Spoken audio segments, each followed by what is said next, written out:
الحمد لله نحمده ونستعينه ونستغفره ونؤمن به ونتوكل عليه ونعوذ بالله من شرور أنفسنا ومن سيئات أعمالنا من يهده الله فلا مضل له ومن يضلله فلا هادي له ونشهد أن لا إله إلا الله وحده لا شريك له ونشهد أن سيدنا ومولانا محمدا عبده ورسوله أرسله بالهدى ودين الحق ليظهره على الدين كله وكفى بالله شهيدا فصلى الله عليه وعلى آله وأصحابه وسلم تسليما كثيرا كثيرا أما بعد فقد قال الله تبارك وتعالى كما ورد في سورة الأنفال اعوذ باللہ من الشیطان الرجیم بسم اللہ الرحمن الرحیم یا ایھا الذین آمنوا استجیبوا للہ وللرسول اذا دعاکم لما یحییکم واعلموا ان اللہ یحول بین المرء وقلبہ وانہ الیہ تحشرون واتقوا فتنة لا تصیبن الذین ظلموا منکم خاصہ وَاعْلَمُوا أَنَّ اللَّهَ شَدِيدُ الْعِقَابِ وَاذْكُرُوا إِذْ أَنْتُمْ قَلِيلٌ مُسْتَضْعَفُونَ فِي الْأَرْضِ تَخَافُونَ أَنْ يَتَخَطَّفَكُمُ النَّاسُ فَآوَاكُمْ وَأَيَّدَكُمْ بِنَصْرِهِ وَرَزَقَكُمْ مِنَ الطَّيِّبَاتِ لَعَلَّكُمْ تَشْكُرُونَ يَا أَيُّهَا الَّذِينَ آمَنُوا لَا تَخُونُوا اللَّهَ وَالرَّسُولَ وَتَخُونُوا أَمَانَاتِكُمْ وَأَنْتُمْ تَعْلَمُونَ وَاعْلَمُوا أَنَّمَا أَمْوَالُكُمْ وَأَوْلَادُكُمْ فِتْنَةٌ وَأَنَّ اللَّهَ عِندَهُ أَجْرٌ عَظِيمٌ صدق الله العظيم. وقال النبي صلى الله عليه وسلم إني آمركم بخمس بالجماعة والسمع والطاعة والهجرة والجهاد في سبيل الله رواه الإمام أحمد والإمام الترمذي عن الحارث الأشعري رضي الله تعالى عنه رب اشرح لي صدري ويسر لي أمري واحلل عقدة من لساني يفقهوا قولي اللهم ربنا ألهمنا رشدنا وأعذنا من شرور أنفسنا اللهم أرنا الحق حقا وارزقنا اتباعه وأرنا الباطل باطلا وارزقنا اجتنابه اللهم وفقنا لما تحب وترضى آمين يا رب العالمين. سورہ انفال کا جو تیسرا رکوع ہے وہ 9 آیات پر مشتمل ہے، لیکن اس میں 5 آیات کا ایک ایسا گلدستہ ہے جس سے واقعہ یہ ہے کہ معنوی اعتبار سے ایک بہت قیمتی انگوٹھی یا بہت قیمتی ہار سے تعبیر کیا جا سکتا ہے. ہار میں بھی آپ نے دیکھا ہوگا کہ دونوں طرف سے جو موتیوں کی لڑی آتی ہے وہ باریک، لیکن یہ کہ پھر نیچے درمیان میں کوئی ہیرا ہو، کوئی اور چیز ہو، کوئی نگ ہو بڑا، یہی انگوٹھی کا معاملہ ہوتا ہے. نگ ہے اور پھر دونوں طرف اس کے سائڈز ہیں جو باریک ہیں. ان 5 آیات میں سے بھی جو مرکزی آیت ہے اس وقت میری گفتگو کا یوں سمجھیے کہ بنیادی اور مرکزی عنوان ہے، اس لیے کہ میرے نزدیک یہ آیت مبارکہ تحریک پاکستان پر 100% منطبق ہوتی ہے. مبادا آپ میں سے کوئی صاحب یہ سمجھے کہ یہ ایک کھینچتان ہے جو قرآن کے ساتھ کی جاتی ہے. قرآن آج سے 1400 برس قبل نازل ہوا اور ہم موجودہ حالات پر اس کو منتخب کرنے کے لیے، منطبق کرنے کے لیے تکلف سے کام لیتے ہیں. میں ایسے حضرات کو یاد دلا دینا چاہتا ہوں کہ ایک حدیث میں حضور نے فرمایا ہے، حدیث بڑی اہم ہے، راوی ہیں اس کے حضرت علی رضی اللہ تعالی عنہ. وہ فرماتے ہیں کہ حضور نے ایک مرتبہ فرمایا انہا ستکون فتنۃ، ان قریب ایک بہت بڑا فتنہ رونما ہوگا. حضرت علی فرماتے ہیں کہ اس پر میں نے سوال کیا مل مخرج منہا یا رسول اللہ. یہاں یہ بات بھی قابل غور ہے، صرف 1 منٹ لگے گا کہ ذرا تقابل کر لیں ہم اپنے انداز کا اور صحابہ کرام کے انداز کا. اگر ہم میں سے کوئی وہاں ہوتا تو ہم پوچھتے کہ کب ہوگا، کیوں ہوگا، کیسے ہوگا، کدھر سے ہوگا. یہ چیزیں بھی صرف معلوماتی نوعیت کی ہیں، ان کی عملی حیثیت کوئی نہیں. عملی حیثیت یہ تھی کہ اس سے بچاؤ کی شکل کیا ہو.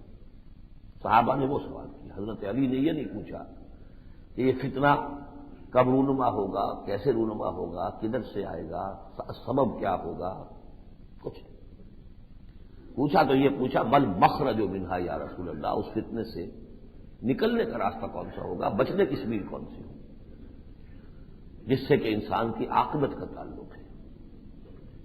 آپ نے فرمایا کتاب اللہ، فتنوں سے بچانے والی ایک ہی شہر وہ اللہ کی کتاب ہے. اور اس کے بعد آپ نے فرمایا فیہ نبأ ما قبلکم وخبر ما بعدکم وحکم ما بینکم. اس اللہ کی کتاب میں تم سے پہلے لوگوں کے بھی حالات و واقعات درج ہیں. قوم نوح، قوم ہود، قوم صالح، قوم سبا، سب کے ہیں. وہ خبر ما بعدکم، اور جو تمہارے بعد ہونے والی ہیں چیزیں ان کی خبر بھی موجود ہے. وہ حکم ما بینکم، اور تمہارے مابین جتنے اختلافات ہوں گے ان سب کا فیصلہ بھی موجود ہے. سورہ انبیاء میں بھی فرمایا گیا فیہ ذکرکم، اس قرآن میں تمہارا ذکر موجود ہے. یعنی جتنی ممکنہ سچویشنز دنیا میں پیش آ سکتی ہیں انسان کو انفرادی یا اجتماعی سطح پر، کہیں نہ کہیں کسی نہ کسی انداز میں ان کا نقشہ کھینچ دیا گیا. ضرورت ہے صرف تحقیق کی، تفتیش کی، تلاش کی. اب دیکھیے یہ آیت مبارکہ جو ہے 26ویں آیت ہے. یہ میں اس لیے بتا رہا ہوں کہ آپ گھر جا کر بھی اس پر غور کریں. وَاذْكُرُوا إِذْ أَنْتُمْ قَلِيلٌ مُسْتَضْعَفُونَ فِي الْأَرْضِ تَخَافُونَ أَنْ يَتَخَطَّفَكُمُ النَّاسُ فَآوَاكُمْ وَأَيَّدَكُمْ بِنَصْرِهِ وَرَزَقَكُمْ مِنَ الطَّيِّبَاتِ لَعَلَّكُمْ تَشْكُرُونَ. اب اس کا ترجمہ جب ہم کریں گے، یاد کرو اس وقت کو جبکہ تم تعداد میں کم تھے. اذ انتم قلیل فی الارض، تعداد میں کم تھے. قلیل مستضعفون فی الارض، اور ملک میں تمہیں دبا لیا گیا تھا، تم پر غلبہ حاصل کر لیا گیا تھا. وتخافون ان یتخطفکم الناس، اور ابھی اندیشہ مزید تھا کہ لوگ تمہیں اچک لے جائیں گے. فآواکم، تو اللہ نے تمہیں پناہ دی. وَأَيَّدَكُمْ بِنَصْرِهِ، اور اپنی خصوصی نصرت سے تمہاری تائید کی. وَرَزَقَكُمْ مِنَ الطَّيِّبَاتِ، اور تمہیں بڑے پاکیزہ چیزوں کا رزق عطا فرمایا. لَعَلَّكُمْ تَشْكُرُونَ، تاکہ تم شکر کرو. جیسے کہ دورہ ترجمہ قرآن کے آغاز سے پہلے تعارف قرآن کی تقاریب میں نے واضح کیا تھا. قرآن کی ایک تعویل ہوگی، تعویل خاص، اس پس منظر میں رکھ کر جبکہ یہ آیت نازل ہوئی ہے آج سے 1400 برس قبل. جو سمجھیے کہ یہ سن 2 ہجری میں نازل ہو رہی ہے، غزوہ بدر کے فوراً بعد. تو قمری حساب سے آج سے یہ 1416 سال قبل نازل ہوئی ہے. اس کا خاص پس منظر ہے. جب یہ نازل ہوئی ہے تو اس پس منظر میں اس کا ایک خاص مفہوم سمجھا گیا، جو بالکل صحیح ہے کہ یہاں خطاب ہو رہا ہے مہاجرین مکہ سے جو مدینے میں آ کر آباد ہو گئے. ان کی جو کیفیت تھی مکہ مکرمہ میں، ان کیا تھی؟ 3 الفاظ سے ظاہر کیا. قلیل، تم تعداد میں کم تھے، مشرکین کی تعداد بہت تھی. مستضعفون، تمہیں دبا لیا گیا تھا، تمہیں بے بس کر دیا گیا تھا. اور اس سے آگے ابھی خطرہ تھا. تخافون ان یتخطفکم الناس، لوگ تمہیں اور اچک کر لے جائیں گے. جب حضور کے قتل کی سازشیں ہو رہی ہیں اور پروگرام بن رہے ہیں تو دوسروں کا کیا بنے گا؟ حضور تو پھر ایک بڑے گھرانے کے فرد تھے صلی اللہ علیہ وسلم، بنو ہاشم کے چشم و چراغ تھے. دارالندوہ میں تو سازشیں ہو رہی ہیں آپ کو قتل کرنے کی. دارالندوہ ان کی پارلیمنٹ تھی. مکے میں ایک ریاست تھی چھوٹی سی، باقاعدہ ریاست، اس کے مناسب تھے، ان کی پارلیمنٹ تھی دارالندوہ. تو اس صورتحال میں تم تھے اے وہ لوگوں، اے وہ اصحاب ایمان کہ جو مکے سے ہجرت کر کے مدینے آئے. اب دیکھیے اس میں صنعت لفظی بھی ہے، قرآن مجید فصاحت و بلاغت کی معراج ہے. 3 لفظ آئے تھے، قلیل مستضعفون فی الارض تخافون ان یتخطفکم الناس. مقابلے میں بھی اللہ نے 3 الفاظ، فآواکم، پہلے تو یہ کہ تمہیں پناہ دی، دارالہجرت بنا دیا یثرب کو تمہارے لیے پناہ گاہ. نمبر 2 ایدکم بنصرہ، اپنی خاص نصرت سے تمہاری مدد کی. نمبر 3 ورزقکم من الطیبات، بڑی پاکیزہ چیزوں سے رزق تمہیں عطا کیا، لعلکم تشکرون. یہ تو ہے اس کی تعویل خاص. تعویل عام کے اعتبار سے اب آئیے کہ کس قدر حرف بحرف یہ پوری آیت جو ہے تحریک پاکستان پر منطبق ہو رہی ہے. پاکستان کیوں بنا، کیوں مطالبہ کیا گیا، اس کے اصل اسباب کیا تھے؟ آج کل بھی بڑی بحثیں ہوتی ہیں کہ پاکستان کیا اسلام کے لیے قائم کیا گیا تھا یا مسلمانوں کے لیے قائم کیا گیا تھا، کیا واقعی اسلام کا قیام اس کا مقصد تھا یا نہیں تھا. میں اس بحث میں اس وقت نہیں الجھنا چاہ رہا، لیکن ذرا جائیے پیچھے تاریخ کا جائزہ لیجیے تو بین ہی یہ 3 الفاظ ہمیں نظر آئیں گے. مسلمان ہندوستان میں اقلیت میں تھے، ہندو کم سے کم 3 گنا تھا. مزید بڑا صورتحال یہ تھی کہ ہندو بہت بیدار ہو چکا تھا، تعلیم یافتہ ہو چکا تھا، منظم ہو چکا تھا، اور اس کا خاص سبب یہ تھا کہ ان کے ہاں سماجی کام بہت ہوئے، تعلیمی کام بہت ہوئے، اور ان سب کے پشت پر تھی انگریز کی پشت پناہی. انگریز نے چونکہ ہندوستان میں حکومت چھینی تھی مسلمان سے، تو فطری طور پر مسلمانوں کی طرف سے رد عمل کا اندیشہ تھا، اور ہوا بھی. لہذا ان کو دبانا یہ ان کی حکومت کو مستحکم کرنے کا لازمی تقاضا تھا. ایک بڑی طاقت جو عددی اعتبار سے بڑی طاقت تھی ایسی موجود تھی جو مسلمانوں کی غلامی کا داغ اٹھائے ہوئے تھی، کہیں 600 برس سے، کہیں 1000 برس سے، کہیں 800 برس سے غلام تھے مسلمانوں کے. اب اس کی ایک نفرت ان کے اندر تھی، انتقامی جذبات تھے، لیکن چونکہ وہ قوم پہلے بھی غلام تھی اب بھی غلام ہو گئی. پہلے مسلمانوں کی غلام تھی، اب انگریزوں کی غلام ہو گئی. تو اس کے لیے تو سچویشن مختلف نہیں تھی، چینج آف ماسٹرز کا معاملہ ہوا، صرف کہ ایک کی بجائے دوسرا آقا ہو گیا، غلام سے غلام رہے. ان کے اندر کوئی امنگ ایسی پیدا ہو جائے اس کا اندیشہ کم تھا. جو تخت حکومت سے اتار کر نیچے ڈال دیے گئے انہی کے اندر اندیشہ تھا کہ بغاوت کی جراثیم ان میں ہو گئے. لہذا انگریز نے ہندو کو سپورٹ کیا، اور اس کا سب سے بڑا مسئلہ ہے جو اب بنگال میں ہوا تھا، کیونکہ اس عمل کا آغاز وہاں سے ہوا. اس کو جوڑ لیجیے تاریخی حقائق کے اعتبار سے کہ اس عمل کا چونکہ آغاز بنگال سے ہوا تھا، لہذا بنگال ہی میں 1906 میں مسلم لیگ کی ولادت ہوئی، ڈھاکہ میں ہوئی. ہر عمل کا ایک رد عمل ہوتا ہے. To every action there is an equal and opposite reaction, third law of motion. لہذا اس اعتبار سے وہی مسلم لیگ کا آغاز ہوا. بہرحال اس وقت مسلمان اپنے آپ کو دبا ہوا محسوس کر رہے تھے، ہندو کے دباؤ کے تحت تھے، معاشی دباؤ، سماجی دباؤ، اور یہ کہ علمی اعتبار تعلیمی اعتبار سے ہندو بہت آگے نکل چکا. دوسرا لفظ یہ ہو گیا مستضعفون فی الارض. اب تیسرا لفظ دیجیے. اب جو خوف طاری ہو رہا تھا وہ یہ ہے کہ اگر ہندوستان ایک ملک کی حیثیت سے آزاد ہو جاتا ہے، اور جدید دور میں اب وہ بات تو رہی نہیں جو انگریز کسی گورنر جنرل نے بھی کہی تھی، will you be governed by sword اور بائی پین. اے ہندوستان والوں اب سوچ لو تم کیسی حکومت چاہتے ہو، قلم کی حکومت یا تلوار کی حکومت؟ اگر تو آرام سے بیٹھے رہو گے، بغاوتیں نہیں کرو گے، کوئی شرارتیں نہیں کرو گے، تو ہم قلم سے حکومت کریں گے، قانون کی عملداری ہوگی. اور اگر تم نے وہی شرارتیں پھر کی جو تم نے 1857 میں کی تھی، یا اس کے بعد بھی کچھ مسلمان علماء کرتے رہے، تو پھر تلوار کی حکومت ہوگی. اور ہوتے ہوتے قلم کی حکومت آ گئی تھی، گویا کہ تلوار کا دور جا چکا.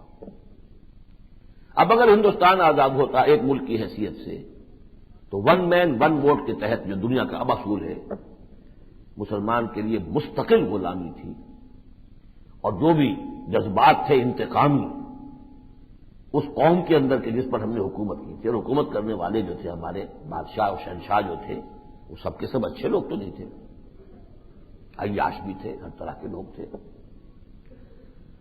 ہندوؤں کی عورتیں بھی تو آخر اغوا کر کے اپنے محلوں میں ڈالی تھی، سبھی کچھ کیا تھا۔ انتقامی جذبات ہونے جو ہے وہ ایک فطری بات ہے۔ یہ خوف تھا، یہ فیئر کمپلیکس ہے جس سے یہ تحریک پاکستان شروع ہوئی۔ البتہ اس کے لیے چونکہ اب ضرورت تھی کہ مسلمان متحد ہو جائیں، اور سارے کے سارے ووٹ جو ہیں وہ مسلم لیگ کو دیں، تاکہ پھر مسلم لیگ جو ہے کوئی بارگیننگ پوزیشن میں آئے، ہندوؤں کے ساتھ اور انگریزوں کے ساتھ کچھ سودے بازی کرنے کی پوزیشن میں آئے، ان سے کوئی مطالبات اپنے بنوا سکے، معلوم ہو کہ وہ نمائندہ ہے، اور مسلمانوں کو جمع کرنے کے لیے نعرہ اسلام کا چاہیے۔ تو نعرہ اسلام کا لگا، اور اس میں کوئی شک نہیں کہ اسلام کے نعرے کے بغیر مسلم لیگ کو کبھی بھی مسلمانان ہند کی نمائندہ جماعت ہونے کی حیثیت حاصل نہیں ہو سکتی۔ لہذا یہ کہنا 100% صحیح ہے کہ اسلام، پاکستان کی بنیاد اسلام ہے، اس کے بغیر یہ وجود میں نہیں آ سکتا تھا اسلام کے اس نعرے کے بغیر۔ لیکن اس سے پیچھے جو تاریخی پس منظر تھا وہ اس آیت والا ہے، وَاذْكُرُوا إِذْ أَنْتُمْ قَلِيلٌ مُسْتَضْعَفُونَ فِي الْأَرْضِ، دبائے تو تم پہلے ہی جا چکے تھے۔ جو مسلم مائنورٹی کے پروفیسرز تھے ان کی بات کیا ہے، پنجاب میں جو حال تھا، ہندو غالب تھا، سرمایہ دار تھا، منظم تھا، بیدار تھا، وہاں تو کوٹا سسٹم کو منظور کرا کر بمشکل مسلمانوں نے کہ ہماری کالجوں میں اس میں سیٹیں ہونی چاہیے تو کچھ آگے بڑھے تھے، ورنہ یہ کھلے کمپٹیشن میں کوئی سوال نہیں تھا کہ مسلمان جو ہے میڈیکل کالج میں یا انجینئرنگ کالج میں داخل ہو سکتا، کوٹا سسٹم نہ ہوتا، شاید کوئی ایک دو ہو جاتے، بہت کوئی مطلب سوال ہی تھا۔ تو بہت بڑی کامیابی تھی، ہاں، جہاں پہ کہ خود میجورٹی میں ہے اور وہاں کوٹا سسٹم منظور کرا رہے ہیں۔ اس لیے ہم پیچھے تھے، تعلیم میں پیچھے تھے، بیداری میں پیچھے تھے، تنظیم میں پیچھے تھے، وہ آگے نکل گئے تھے۔ مستضعفون تو ہم پہلے ہی تھے، ہندوستان میں ہی تھے۔ اب جو اندیشہ تھا تخافون ان یتخطفکم الناس، اب اگر حکومت بنتی ہے جدید قسم کی سیکولر جمہوری حکومت، تو ظاہر بات ہے کہ ہندو کا ووٹ ہم سے 3 گنا ہے، اس کے وہ ایلیمنٹس اور ایڈ کر دیجئے، تعلیم یافتہ ہے، سرمایہ دار ہے، منظم ہے، تو جو بھی چاہے گا وہ کرے گا، ہمیں ایکسپلائٹ کرے گا معاشی اعتبار سے، ہماری زبان بگاڑے گا، ہمیں واپس ریکلیم کرے گا کہ آؤ تم یہیں کے لوگ تھے، تم خواہ مسلمان بن گئے، شدھی کی تحریک ہوگی، سنگھن ہوگا، یہ سب کچھ ہوگا، اور ہو رہا تھا، ہونا شروع ہو چکا تھا۔ اس کا تو آپ اندازہ اس سے کیجئے کہ موتی لال نہرو کی پوتی اور جواہر لال کی بیٹی نے کیا کہا تھا 1971 میں، یعنی جو ذہنیت تھی ہندو کی، اتنا لبرل خاندان، اتنا سیکولر خاندان، اور نہرو تو لیفٹسٹ، لیکن اس کی بیٹی کیا کہہ رہی، وی ہیو ایونجڈ اور 1000 years defeat، یہ سقوط ڈھاکہ، یہ در حقیقت ہم نے 1000 سالہ شکست کا بدلہ چکا لیا۔ کیا کس نے چکایا؟ کون پہلے شکست کھائے ہوئے تھا؟ وہ ہے کہ 2 قومی نظریہ تو اس کی اپنی زبان پر ہے۔ ایک قوم تھی جو شکست خوردہ تھی، 1000 سال تک شکست میں رہی، دوسری قوم تھی کہ جس نے انہیں شکست دی اور ان پر حکومت کی۔ اب اس محکوم قوم نے، سابقہ محکوم قوم نے 1000 سالہ غلامی کا بدلہ چکا دیا۔ لہذا بالکل صحیح اندیشہ تھا کہ تخافون ان یتخطفکم الناس، لہذا تحریک چلی، زوردار چلی۔ پھر مسلمانوں کو، چونکہ قومیت مسلمانوں کی اسلام کے سوا ہے ہی نہیں، یہ کوئی نسلی قومیت نہیں ہے، کوئی لسانی قومیت نہیں ہے، بنگلہ بھاشا کہاں ہے، پنجابی زبان، پشتو زبان کہاں ہے، کوئی آپس میں کوئی میل جولی نہیں، نہ کوئی لسانی نہ نسلی، ثقافتی بھی نہیں، کھانے پینے کے انداز بنگالیوں کے، وہ مچھلی میں سے چاہے بدبو کے بھبکے اٹھ رہے ہو، انہیں تو وہ بہت لذت دیتی ہے، ہم شاید پاس بیٹھ نہ سکیں، سوکھی ہوئی مچھلی جو وہاں بکتی ہے بازاروں کے اندر، وہاں سے گزرنا مشکل، لیکن یہ کہ وہ تو بڑے شوق سے ذوق سے خریدتے ہیں، کھاتے ہیں۔ لباس کا کتنا فرق ہے، مسلمان عورت کا، پٹھان عورت، بلوچی عورت، ان کا لباس دیکھیں، اور ادھر سے بنگالی مسلمان عورت کا لباس دیکھیں، زمین و آسمان کا فرق ہے۔ بہرحال اس کے بعد کا جو نقشہ ہے، اب اللہ نے فآواکم، تمہیں یہ دو خطوں پر مشتمل پاکستان دیا، تمہیں پناہ کی جگہ دی جہاں تمہاری اکثریت ہے۔ وہ اقلیت والی بات کا آواکم قیام پاکستان نے بہرحال دو ملکوں کے اندر، ہندوستان کے دو حصوں میں مسلمانوں کی اقلیت نہیں بلکہ اکثریت کی صورت پیدا کی۔ ایدکم بنصرہ، اور تمہیں اپنی خصوصی نصرت سے نوازا۔ واقعہ یہ ہے، ہندو ذہن نہرو نے اور پٹیل نے جو مانا تھا پارٹیشن کو، اور ضرورت اتنی نہیں تھی ان میں کہ وہ خود جا کر گاندھی سے کہہ سکتے کہ اب تو مانے بغیر چارہ نہیں ہے۔ باپو سے کون بات کرے گا، ہم نہیں کر سکتے۔ باپو کو منوایا جا کر ماؤنٹ بیٹن نے، اس کا چیلا بنا ہوا تھا، دونوں نے کہا تم جاؤ منواؤ، ہم نہیں جا سکتے۔ باپو تو چند دن پہلے کہہ چکا کہ میری لاش پر پاکستان بنے گا، کیسے جا کے ہم کہیں؟ لیکن انہوں نے یہ اس لیے کہا تھا کہ انہیں یقین تھا پاکستان رہ نہیں سکتا، قائم رہ نہیں سکتا، چند دنوں کے اندر چند مہینوں کے اندر ختم ہو جائے گا، وائبل ہی نہیں ہے، یہ خود گھٹنے ٹیک دیں گے۔ اس لیے ایسیٹس روک لیے، ساری چیزیں روک لی، پیسہ روک لیا، وہ سب کچھ تھا۔ یہ صورتحال ہے کہ یہ اللہ تعالیٰ یہاں تنخواہیں دینے کے لیے پیسے نہیں تھے قائد اعظم کے پاس، وہ تو سیٹھ آدم جی نے آ کر بلینک چیک دیا، بلینک چیک، تب تو جا کے تنخواہیں دی گئی ہے یا مرکزی حکومت کے ملازمین کو، اور وہاں سے رقم روکی ہوئی ہے۔ بہرحال ایدکم بنصرہ، یہ ملک قائم جو رہا، ان کے بعد فہم اس کے آپ کو شواہد نظر آئیں گے۔ 1965 میں کیا ہوا تھا، اس سے پہلے 1962 میں کیا ہوا تھا۔ ہمارے ایک مطلق العنان ڈکٹیٹر نے تو کہہ دیا تھا جوائنٹ ڈیفنس کر لو دوبارہ، گویا کہ میں بعد آیا، ہم تو بعد آئے توبہ کرتے ہیں علیحدہ پاکستان سے، غلطی کر بیٹھے ہم۔ جوائنٹ ڈیفنس کا مطلب کیا تھا؟ سب سے بڑا خرچہ ڈیفنس کا ہوتا ہے تو کامن بجٹنگ ہوگی تو جوائنٹ ڈیفنس ہوگا، بجٹ آپ کو ایک بنانا پڑے گا۔ پھر ڈیفنس کا تعلق فارن پالیسی سے، کامن فارن پالیسی ہوگی تو جوائنٹ ڈیفنس ہوگا۔ آپ کا دشمن اور ہمارا دشمن اور، جوائنٹ ڈیفنس کیسے ہو جائے گا؟ کیا مطلب تھا اس کا؟ کہ ہم سے غلطی ہوئی علیحدہ پاکستان بنا کر، یہ تو ہمیں وہی کیبنٹ مشن پلان کی طرف واپس لے چلو گے، مرکزی حکومت ایک ہو، بجٹنگ ایک ہو جائے، جب اب بہرحال پھر کمیونیکیشن وغیرہ یہ تو کھلی جا رہے تھے، وہ وہی ہوتا معاملہ جو پہلے، جو 1946 میں کیبنٹ مشن پلان آیا تھا، اللہ نے بچایا۔ جس نہرو کے ذریعے سے اس وقت مشن پلان ناکام ہوا ہے، قائد اعظم تو مان چکے تھے، 10 سال کے لیے پاکستان کے مطالبے سے دستبردار ہو گئے قائد اعظم محمد علی جناح، اور میں ان کی تائید کرتا ہوں، صحیح کیا کرتا ہوں۔ وہ تو کہا، بیان جو دیا نہرو نے دیا، 10 سال کے بعد کون کسی کو علیحدہ ہونے دیتا ہے، بس اس پر واپسی۔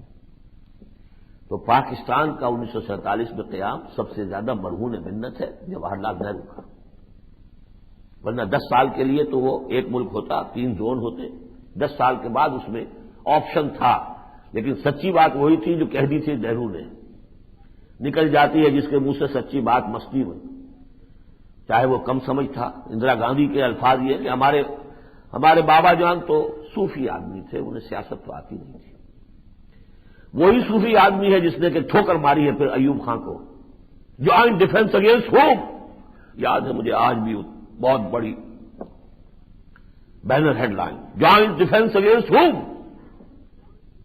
ٹھوکر ماری، تب یہ پاکستان بچا، 65 میں جیسے بچا، ایدہ بنصر۔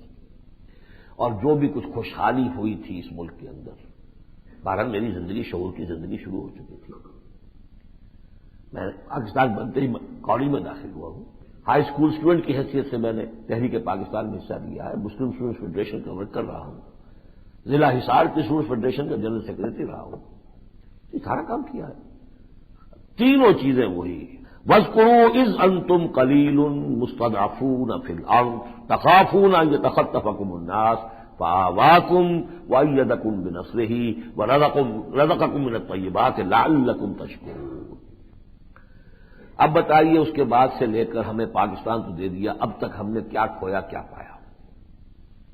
کھوئی ہوئی چیزوں کی فہرست بڑی طویل ہے۔ مشرقی پاکستان ہم نے کھویا، صرف علیحدگی ہوتی تو ایسی بڑی بات نہیں تھی، بھائی بھی علیحدہ ہو جاتے ہیں۔ آئیڈینٹی کو چینج کر دینا۔ دو یمن کتنے عرصے تک رہے، کسی نے اپنا نام نہیں چھوڑا۔ دو جرمنی کتنے عرصے تک رہے، کسی نے نام نہیں چھوڑا۔ East Germany, West Germany, North South Korea, North South Vietnam موجود ہے، کوئی اپنا نام نہیں چھوڑا۔ مشرقی پاکستانی بھائیوں نے ماتھے پر سے اتارا لیبل مشرقی پاکستان کا اور خلیج بنگال میں ڈال دیا۔ میں بعد آیا محبت سے اٹھا لو پان نہ رکھنا، ہمیں چاہیے ہی نہیں۔ یہ حادثہ، اس کے ساتھ بدترین شکست، وہ عظیم ترین مسلمان ملک اب ختم ہوا۔ اب پاکستان تیسرے نمبر پر، چوتھے نمبر پر آتا ہے، ورنہ اس وقت the biggest Muslim country in the world, biggest. پھر یہ کہ دو قومی نظریے کی نفی ہوئی۔ اگر اسلام کی بنیاد پر ایک قوم بن گئے تھے تو یہ علیحدہ کیسے ہو گئے؟ اور سب سے بڑی بات، اسلام کی توہین ہوئی ہے۔ دنیا نے کہا اسلام کے نام پر بنے ہوئے ملک کا یہ حشر ہوا۔ یہ تو ہے ہمارا ایک حصہ جو بہت بڑا، کیونکہ ایک نمایاں واقعہ ہے سقوط مشرقی پاکستان۔ پھر بڑا کلنک کا ٹیکہ ہمارے اوپر لگا۔ 93,000 ہمارے قیدی پی او ڈبلیوز گئے بھارت کے پاس، ہندو کے قیدی بنے۔ 43,000 ریگولر فورسز، سپاہی سے لے کے جرنیل تک۔ یہ حادثہ بہت بڑے حادثوں میں سے، اس کی ضرورت ہے اس بات کی کہ اس کے اسباب کیا تھے، کیونکہ اب میں سمجھ رہا ہوں کہ بالکل وہی حالات اس بچے کھچے پاکستان میں سامنے آ رہے ہیں۔ قرآن مجید کی آیت عسیٰ ربکم ان یرحمکم وان عدتم عدنا، تمہارا رب تو تم پر رحمت کرنا چاہتا ہے، لیکن تم نے اگر وہی طرز عمل اختیار کیا جو پہلے کیا تھا تو ہم بھی وہی کریں گے جو پہلے کیا تھا۔ سورہ بنی اسرائیل کا پہلا رکوع، عسیٰ ربکم ان یرحمکم، لیکن اللہ کی رحمت